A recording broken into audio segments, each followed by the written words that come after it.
Hola, hola, bienvenidos a todos los usuarios de El Espectador que se conectan a esta hora en todos nuestros canales. Estamos nosotros en un momento de máxima atención por diferentes coyunturas que marcan la agenda nacional, entre ellos una extrema violencia en muchas de las regiones apartadas de la centralidad, una polarización política que ha llegado a extremos y a un discurso bastante violento que se evidencia casi que a diario en nuestro país. Y además, por si eso fuera poco, estamos en el marco de un intento de magnicidio en el caso de Miguel Uribe Turbay.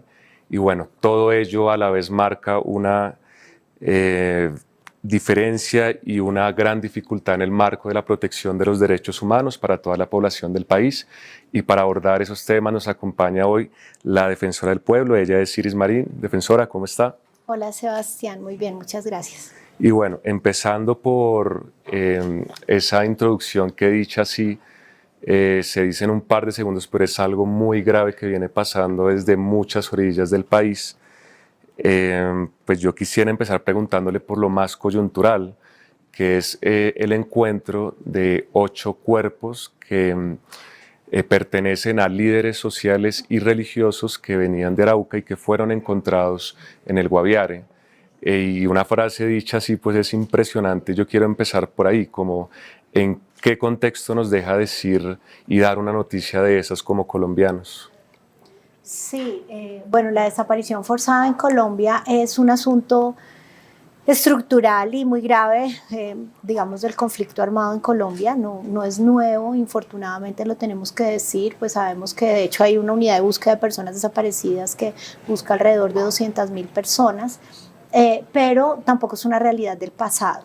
Y hoy en día Guaviare es uno de los departamentos que más personas desaparecidas reporta por los hechos del conflicto armado actual. Efectivamente se presentó pues una situación en abril, 3 y 4 de abril, unas personas que venían de Arauca que aparentemente habrían sido citadas y desde entonces estuvieron desaparecidas hasta esta semana en que pues parece que ya finalmente se ubicó con los cuerpos, están en proceso de identificación y entrega a los familiares y parece que finalmente fueron encontrados. Estos hechos hacen parte de un contexto que se presenta en el Guaviare, en donde hay una disputa territorial entre las disidencias de la línea de Mordisco y de la línea de Calarcá. Que ustedes lo habían alertado hace meses, viene Sí. pasando. Sí, eso de hecho es la alerta 01 de 2025. En Claro. enero del 2025 justamente esa fue la situación que advertimos, 7 departamentos. Esto viene del año pasado cuando las disidencias de las FARC llamadas por ellas mismas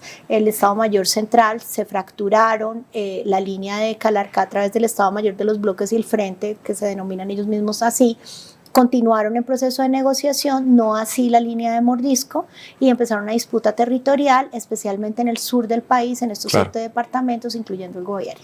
Mira que justo para darle el rostro que merecen las víctimas, porque ha habido muchas informaciones que los vinculaban incluso con el ELN. ¿Qué ha sabido usted sobre el trabajo de liderazgo que han tenido? Sí, a mí me parece que aquí es muy importante tener en claro que, a ver, los grupos armados tienen un modus operandi en Guaviare y en prácticamente todo el país.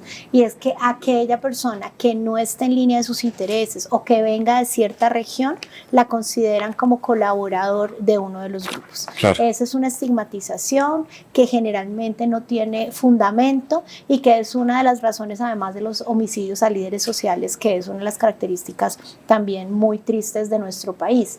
Entonces hay, de hecho, pues información de que el grupo les habría acusado pues de tener algunas intenciones de ayudar o conformar un grupo, pero no es así. La información que nosotros tenemos de hecho es que entre ellos había líderes sociales que eran campesinos y que no tenían ningún tipo de intención, y creo que cualquier información que lleve a sostener esto tiene que ser muy verificada, porque esa es la estigmatización en la que viven nuestras comunidades y la razón por la cual atentan, como ya dije, contra los líderes sociales. Sí, lo que pasa es que esa información, para quienes nos siguen en este momento, sale incluso de un comunicado oficial de la Fiscalía en el que se menciona a un grupo ELN que estaría también tratando de ingresar a la región. Esas son como las primeras informaciones que salen, pero nosotros sabemos que la Defensoría hace un trabajo extenso por mapear los riesgos de derechos humanos en la zona, y en realidad pareciera que no es tan así, que el ELN no es que estuviera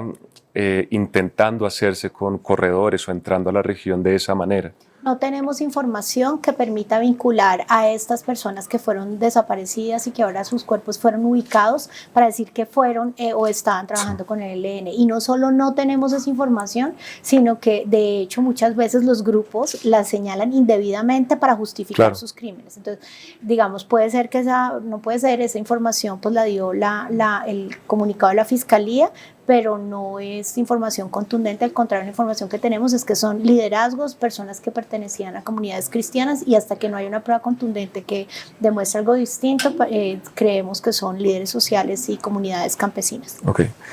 Defensora, también tomando el tema a grandes rasgos y volviendo un poco a lo que usted nos contaba sobre la emisión de esa alerta temprana de enero, pues las alertas tempranas que emite la Defensoría contienen una serie de recomendaciones para las instituciones tanto municipales como regionales.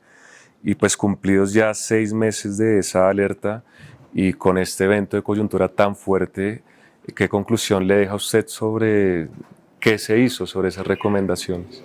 Sí, ahí como siempre nos dicen, no, es que las autoridades no están haciendo nada, no hay ningún tipo de respuesta a las alertas tempranas. Yo creo que las respuestas en blanco y negro no ayudan, digamos, a la discusión. Yo no puedo decir que el gobierno no hace nada con las alertas tempranas, porque entre otras hay que reconocer la complejidad del tema. Estamos diciendo, esta alerta temprana, por ejemplo, estructural en 7 departamentos del país, por las tensiones entre dos grupos, uno de los cuales está en cese de hostilidades porque estaba en un proceso de conversación, o está en un proceso de conversación, que es el de la línea de Calarcá. Pues no es fácil de abordar tan rápidamente, porque pues si así de fácil fuera, pues quizá ya no tendríamos conflicto armado en Colombia.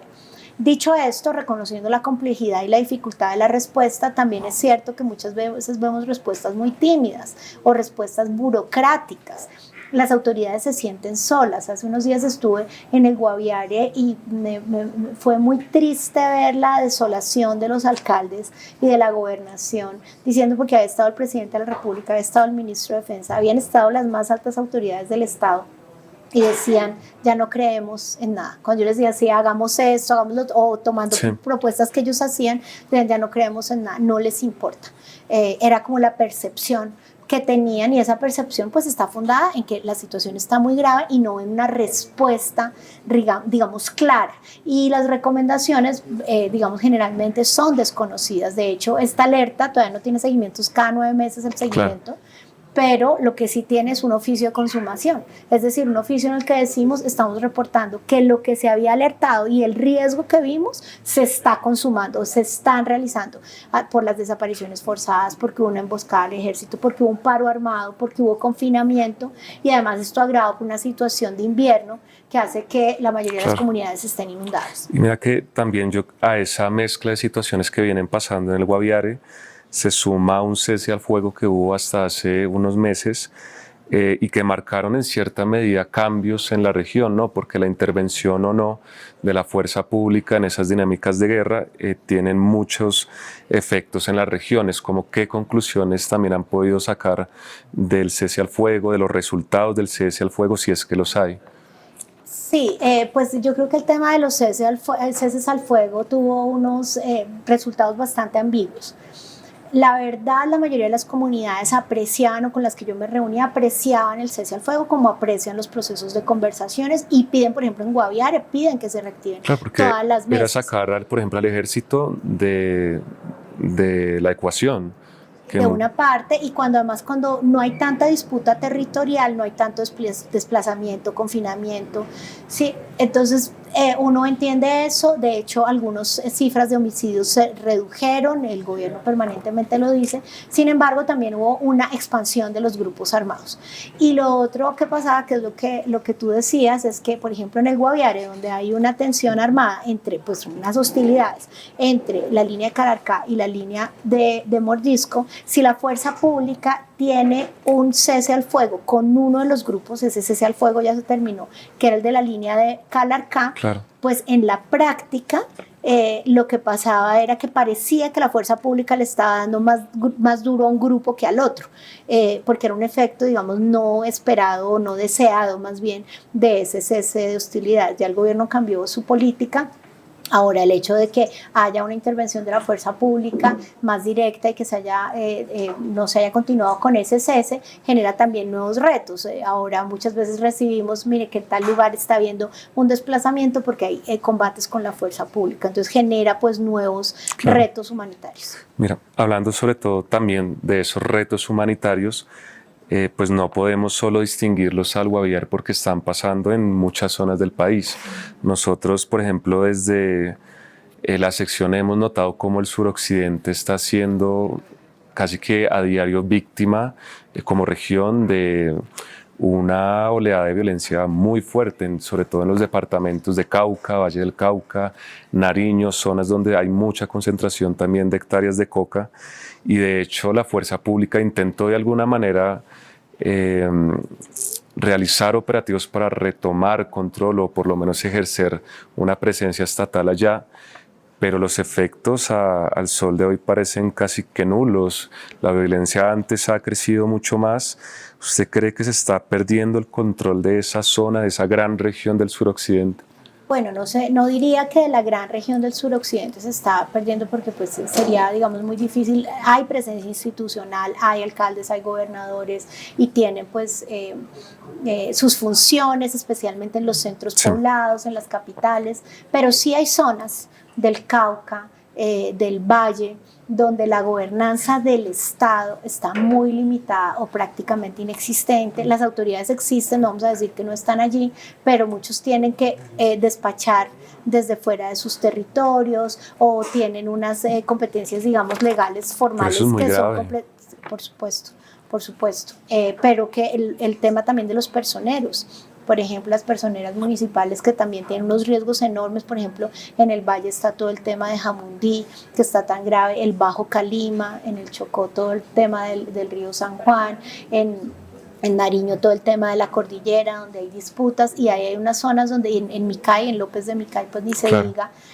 pero también es que estamos viendo que los grupos armados, y yo creo que aquí también hay que ser muy claros porque a veces pues nosotros tenemos que exigirle al gobierno porque es el responsable, el Estado institucionalmente, pero aquí hay una gran responsabilidad de los grupos armados ilegales bajo el derecho internacional humanitario que están usando a la población civil, que están instrumentalizando a la población civil, que la presionan, amenazan juntas de acción comunal, piden cambios y digamos hasta que no someten, doblegan a la población civil, pues tampoco uno puede juzgar que la gente tenga que acomodarse donde quien manda es un actor armado. Y creo que mucho de lo que está pasando por ejemplo en López de Micay, donde está la operación Perseo, tiene que ver con esas formas no respetuosas del DIH de parte de los grupos armados ilegales. Ok.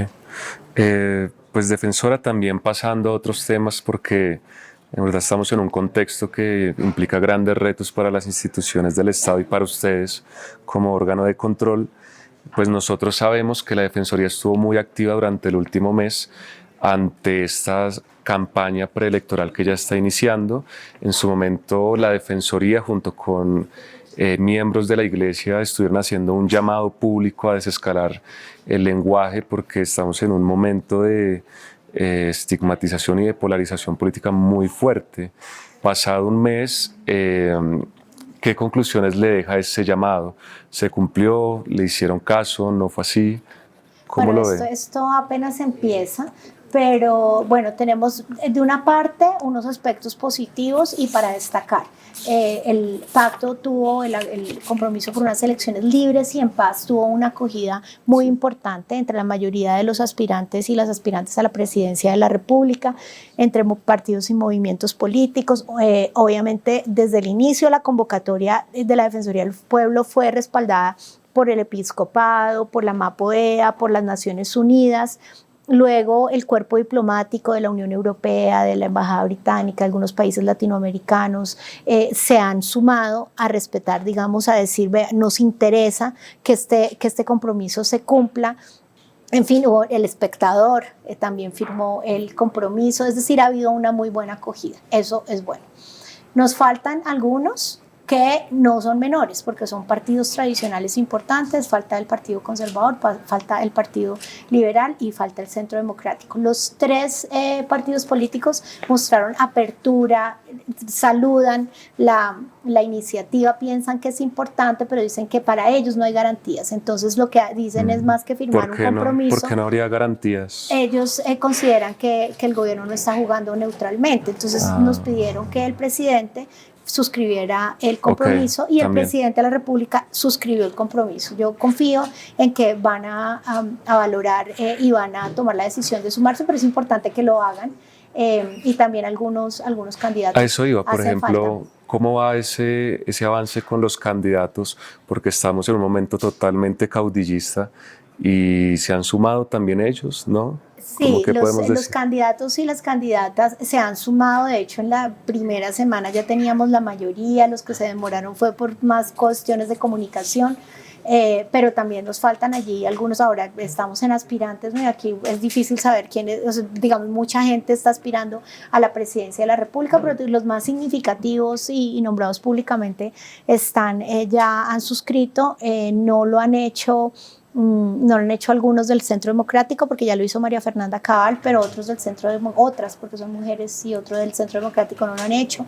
Vicky Dávila mostró interés, dijo que mejor no, pero digamos, esto está con las puertas abiertas. Yo confío que van a poder entrar. Ahora, el compromiso está suscrito por muchos, es muy valioso, es muy importante. ¿Qué estamos viendo? Estamos viendo unos debates públicos bastante acalorados este fin de semana que pasó, muy, digamos, con unas afirmaciones muy fuertes, discriminatorias, etcétera. Entonces estamos viendo que lo del monitoreo que va a hacer la Defensoría del Pueblo con la misión de observación electoral sí es fundamental. Sobre ese tema de que sea fundamental, estaría bueno también explicarle a las personas que nos están viendo por qué es importante esto en el marco de los derechos humanos de los ciudadanos, por qué es importante hacerle ese monitoreo a los candidatos, a sus ideas, a sus discursos, de qué manera gana el ciudadano con ello.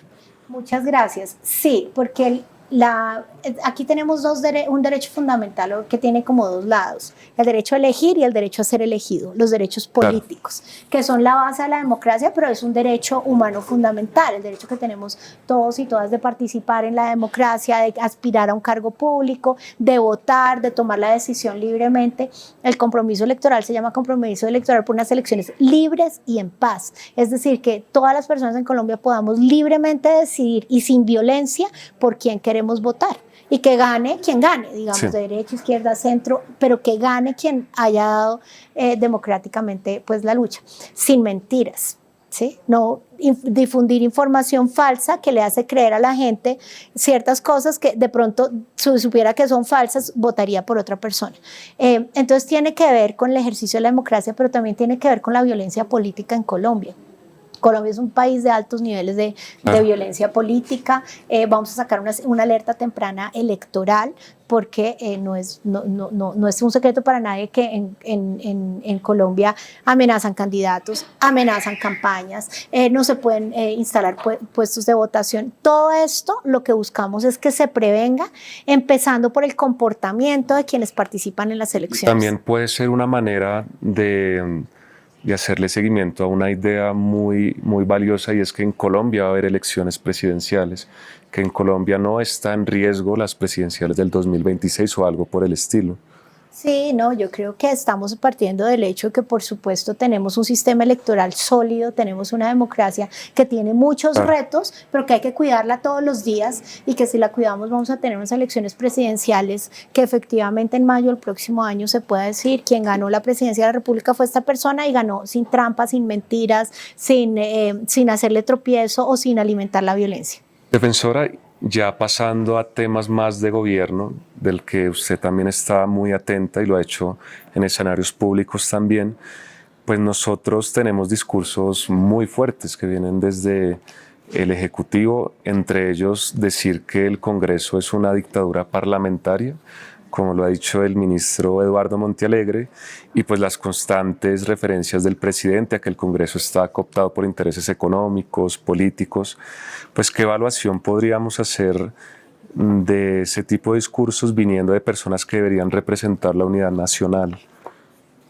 Sí, yo creo que las diferencias que pueda llegar a tener el gobierno nacional en cabeza del presidente de la República con el Congreso son válidas en una democracia.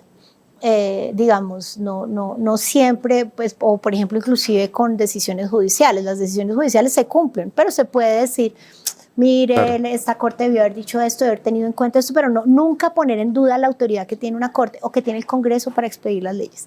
Entonces creo que estas afirmaciones son afirmaciones que no ayudan a tener una serenidad y un ambiente de colaboración armónica entre los poderes públicos. No lo llevaría al punto de que el gobierno no pueda cuestionar decisiones de las otras ramas del poder público, así como las otras ramas del poder público tienen la facultad y la competencia de cuestionar decisiones del gobierno, no en un plano político electoral, porque están fuera de las elecciones, sino en el plano institucional. Eso es válido. Lo que no puede haber es descalificaciones de la competencia que tiene el otro para cumplirla o para decir, por ejemplo, que porque el Congreso aprueba o no aprueba determinada medida legislativa, entonces se está incurriendo en una dictadura parlamentaria. Creo que es innecesario y se puede dar el debate de otras maneras. También venimos de una coyuntura que yo sé que usted conoce mucho porque usted ha hecho una carrera importante en el marco del derecho constitucional y ya hace varios días, incluso ya va para semanas de que se habla de una Asamblea Nacional Constituyente, de presentar una nueva papeleta, de hacerle cambios a la Constitución.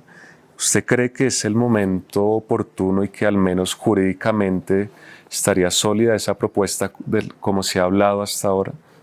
Pues el planteamiento de una papeleta deja de lado el procedimiento constitucional de reforma a la Constitución o inclusive de una asamblea constituyente, y ese pues es un primer tema que hay que aclarar. La propuesta está por fuera de ese proceso, de ese procedimiento constitucional, y eso es preocupante. En segundo lugar, también hay que tener en cuenta que la Constitución Política del 91, en mi opinión, ha sido el pacto de paz más importante que hemos tenido, y es una paz que está basada en el respeto de los derechos humanos. El preámbulo de la Constitución, su contenido, la idea del Estado social de derecho, pero no solo eso, sino que fue aprobada por una asamblea constituyente que es, digamos, el cuerpo pluralista más amplio que hemos tenido en la historia republicana de Colombia para expedir una constitución. Creo que los retos que hay hoy en Colombia no necesariamente requieren una reforma constitucional, y no solo eso, sino sobre todo que tenemos es un deber de cumplir la Constitución, esa idea de Estado social y de derecho, de respetar la separación de poderes, de superar la inequidad a través de la cláusula social del Estado de Derecho. Entonces, la propuesta de la Asamblea Constituyente, pues no le veo, digamos, detrás un movimiento social importante, claro, como lo hubo en otros momentos de la historia, pero de otra parte pues está dejando de lado el procedimiento constitucional. También hay, al mismo tiempo, casi que al mismo tiempo, el gobierno impulsó su idea del decretazo para que la gente pudiese salir a las calles y hacer una votación cercana a lo que se pretende, a lo que se cumplirá con temas de reforma laboral, pero a través de un mecanismo que era muy desconocido para la ciudadanía, que era este decreto para llevar a consulta popular. A la final, la iniciativa se cayó porque se pudo dialogar también en el Congreso la reforma, pero nosotros sabemos que la Defensoría en su momento estuvo dispuesta a pronunciarse sobre estos mecanismos para llamar a la ciudadanía a su votación.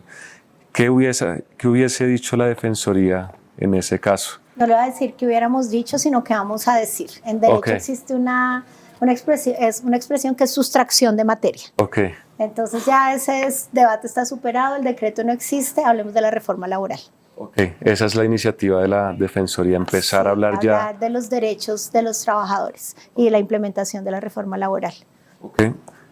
Y además, otro tema de coyuntura que del último mes, que ha sido realmente un mes muy difícil en todo sentido, tiene que ver con el intento de asesinato a Miguel Uribe. Y una de las preguntas que nos hacíamos nosotros en la redacción antes de la entrevista era que si este hecho marca un regreso a los tiempos de la violencia política, o qué lugar ocupa esta noticia en medio de todo lo que está pasando. Sí, pues a ver, primero sí nos lleva pues a unos momentos de la historia de Colombia donde tuvimos unos momentos muy duros donde hubo homicidios o magnicidios, amenazas a candidatos presidenciales, y de hecho en el contexto en que se dio la constituyente del 1991, y obviamente ese es un fantasma que tenemos ahí, sobre todo las personas mayores de cierta edad, que recordamos esa etapa y decimos, bueno, por lo menos esa violencia a nivel de magnicidio de candidato presidencial no la habíamos tenido. Claro. Entonces es una alerta grande. También creo que uno no puede decir que estamos en lo mismo que hace 30 años. El contexto es completamente distinto, entonces tampoco podemos caer, digamos, en facilismos de interpretación, pero sí es una alerta. Colombia tiene una historia de violencia política.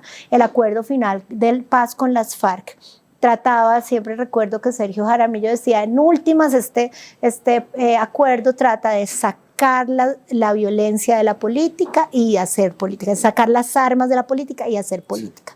Entonces, cuando vemos que otra vez hay violencia contra aspirantes a la presidencia de la República, en este caso el senador Miguel Uribe, pues es muy grave por él personalmente, por su partido, porque es un partido de oposición. Pero para la democracia nos pone una alerta que no podemos pasar de largo y decir, bueno, esperemos que todo salga bien. Hay que tomárselo muy en serio porque efectivamente no queremos volver a esas épocas. Nosotros en ese contexto tenemos pues un desarrollo de la Fiscalía durante las últimas 3 semanas en la que se han dado unos resultados como preliminares, que son unas capturas, algunos procesos que van como para aceptación de cargos, pero lo que nos parece muy importante también es pensarnos de qué manera la información circula en Colombia por ese caso en específico. Nosotros veníamos hablando de que por demorada que sea, sería importante que sea la justicia la que se pronuncie en este caso. ¿Por qué es importante ello? Porque es importante dejar que la Fiscalía haga su trabajo con los tiempos que tenga y demorando lo que necesite o lo que pueda. Sí, yo creo que es un factor diferencial que podemos tener desde hace 30 años. No voy a decir que hace 30 años pues la Fiscalía no funcionara o algo así, pero nunca tuvimos de los grandes magnicidios una respuesta clara de la justicia. El otro día hablaba con el sobrino de Gómez Hurtado y me decía, este caso sigue sin saberse qué pasó.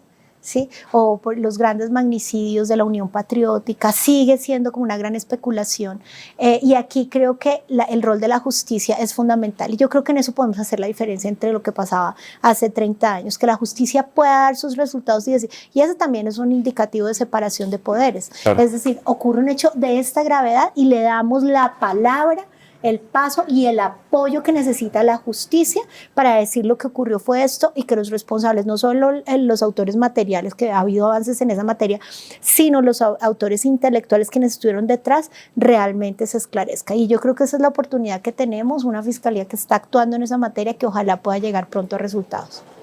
Defensora, también pasando a otro tema de coyuntura, pues nosotros supimos, y usted estuvo muy activa en el tema de la reunión y que tuvo Petro con líderes de bandas criminales en Medellín, un evento público en el que incluso se les dio la palabra, pudieron utilizar el micrófono, entregar las ideas estando pues ellos presos por graves delitos, muchos de ellos violentos.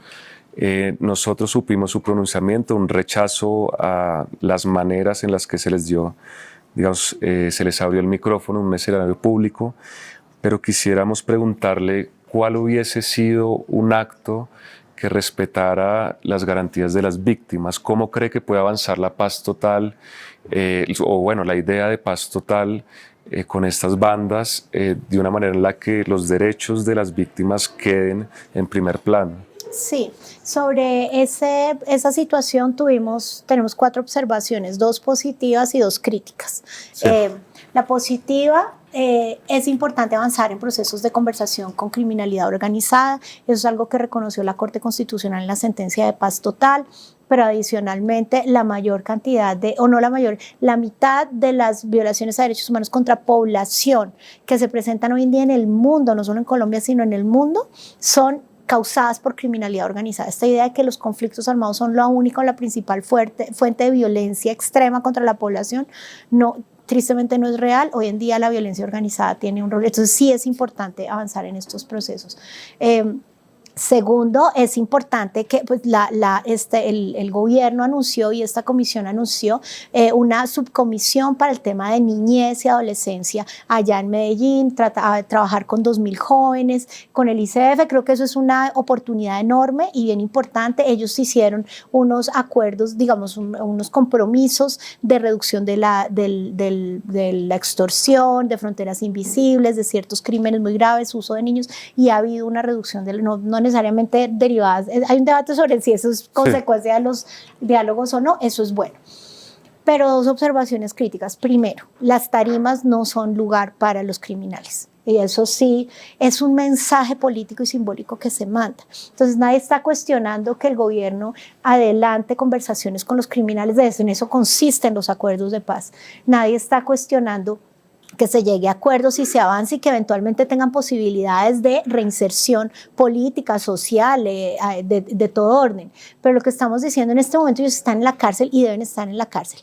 Y si aparecen públicamente, tiene que ser en unas condiciones que realmente se vean, como que uno pueda ver la diferencia entre un criminal y el presidente de la República, entre un criminal y alguien que está construyendo la paz, entre un criminal y la víctima. Pero cuando suben al escenario, se les da el micrófono, además en un contexto preelectoral, pues de alguna manera eso no es fácil de leer para no es un buen mensaje. Ciudadanía. Entonces es un mensaje simbólicamente muy grave porque desdibuja lo bueno y lo malo, lo que está prohibido y lo que no debe estar prohibido.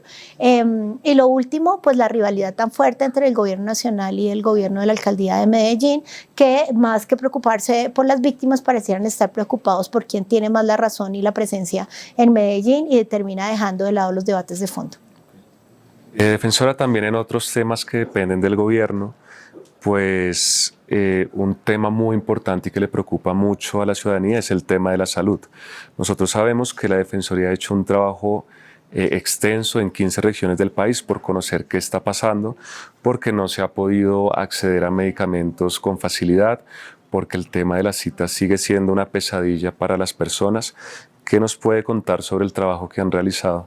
Sí, bueno, la Defensoría del Pueblo recibe quejas en todo el país sobre diferentes situaciones. Desde el 2010, la mayor cantidad de quejas que recibe la Defensoría del Pueblo son quejas relacionadas con el derecho a la salud. Entonces, es el tema de principal preocupación de la ciudadanía en Colombia frente a la Defensoría del Pueblo. Eso es como un primer punto. Segundo, esas quejas han subido en un 75% en los últimos 2 años. Entonces, con base en esta realidad, en el tema de la reforma que se está discutiendo en el Congreso de Reforma a la Salud, dijimos, bueno, vamos a como redoblar esfuerzos para resolver este tema o colaborar a la resolución de este tema. Entonces hemos decidido hicimos la propuesta de hacer unos PMU, puestos de mando unificado en salud, en 15 regiones priorizadas efectivamente. Claro. Y estos son reuniones. ¿Cuál es la diferencia con otras reuniones que se venían haciendo? Que pedimos que hubiera presencia de las autoridades nacionales, de la superintendencia, también de los interventores o de las EPS a nivel nacional, y que hicieran presencia porque muchas veces lo local no alcanzaba a dar respuesta. Entonces era la idea de la intervención nacional. Hemos avanzado, no hemos terminado todos los PMU, además porque tienen varios PMU, uno de apertura, uno de seguimiento y uno de cierre en 15 regiones del país. ¿Qué hemos encontrado? Pues verificado que efectivamente el tema de acceso a medicamentos, citas especializadas son los más delicados. El tema de financiación. El tema de financiación sigue siendo pues un tema pues muy crítico, porque la falta de flujo suficiente de recursos en el sistema está generando que diferentes actores digan no tenemos los recursos, o ya no se están, por ejemplo, antes las EPS dicen no, las farmacéuticas nos daban, digamos, mientras que íbamos avanzando en pagos, pero hay un tema, y es que ahora no se permite con recursos de la UPC, que son como los recursos corrientes, claro. No se permite pagar deudas de años anteriores.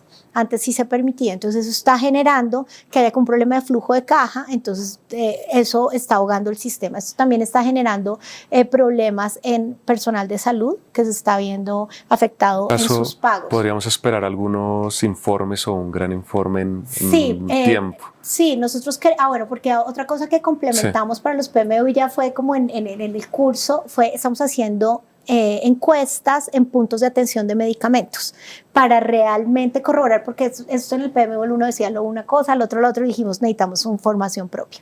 Entonces la idea es más o menos en agosto tener un informe donde podamos dar los resultados del PMU, de los PMU, y de esas encuestas. Y con ese diagnóstico poder proponer soluciones inmediatas y también para la reforma a la salud que esperemos que se dé.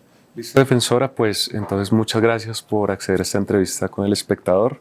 No sé si quisiera dejar una idea de cierre con todo lo que hemos hablado. Uy, Sebastián, qué difícil. No, pues muchísimas gracias a ustedes por la invitación. Tal vez es difícil para la Defensoría del Pueblo ser como quien da las malas noticias para el país, que la alerta temprana, que hubo un masacre, un homicidio, una desaparición forzada, que la salud no funciona, pero en el fondo y realmente el verdadero trabajo de la Defensoría del Pueblo es invitar a todas las instituciones a trabajar armónicamente. Estamos convencidos de que el trabajo articulado de las instituciones y que las competencias que tenemos y los recursos que tenemos pueden ayudar a solventar estos problemas y a prevenir estas crisis, y ese es el mensaje final que quisiera dejar, un mensaje de capacidad institucional, de esperanza, de que sí podemos, solo necesitamos realmente tomar las decisiones correctas desde la institucionalidad. Bueno, defensora, muchas gracias, y muchas gracias también a quienes nos estuvieron siguiendo en estos minutos en Entrevistas El Espectador. No olviden estar todos muy conectados a nuestros contenidos en nuestra página web, en nuestras redes sociales, y suscribirse a todos nuestros contenidos también. Muchas gracias a todos. Nos vemos en otra entrevista.